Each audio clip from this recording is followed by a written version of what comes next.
Unreal's template right out of the box gives you a nice jump that works, and a lot of games do this where it prioritizes player input and there's no crouching right before the jump. However, as an animator, I think it's really nice to have that crouch, and if you keep it short, like 4 frames or so, it can add a lot to game feel and just giving your character more weight.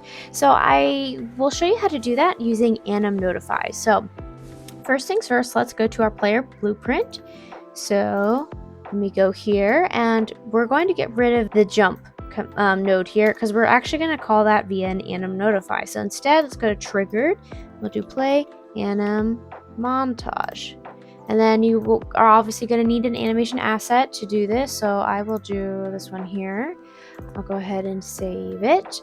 And then here is the animation montage that I just plugged in. So I want the character to start jumping, I guess like around here.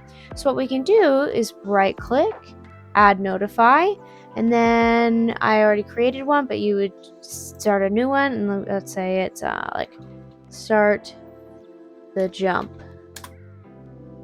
And then from here, to actually implement this anim notify, we need to do it in the animation blueprint. So now that we're in our animation blueprint here, we can implement the jump. So what we want to do is event anim notify, and you'll see all these different ones come up, but let's do the one we just made, which is start the jump. And from here, we'll call that function, which is inherent to the character movement component. So what we'll do is we'll drag off your player reference. Get it? Again, the player reference that you set after you cast up here.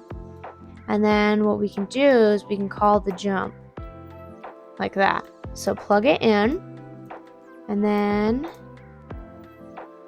right, let me press play and see how it is. So he should crouch. There we go. See, he has a little bit of a down, and there's a tad bit of a delay before he starts jumping. Now I need to edit the animation because it doesn't blend well with the jumps here, but that's okay. I just whipped something up really fast just for demonstration purposes. Now, very important note, and something I want to point out to you. I was running into issues where the montage wouldn't totally play, even though I had a default slot. It would kind of just like hitch or whatever, and I had to play around with the blend timing. I just messed with the blend out here and then the blend trigger time. So definitely, if you're running into issues and it's not playing as you expect, play around with the settings in here, and then that might help you out. So yeah, I hope that helps. If you found it helpful, please like and subscribe, and as always, happy animating.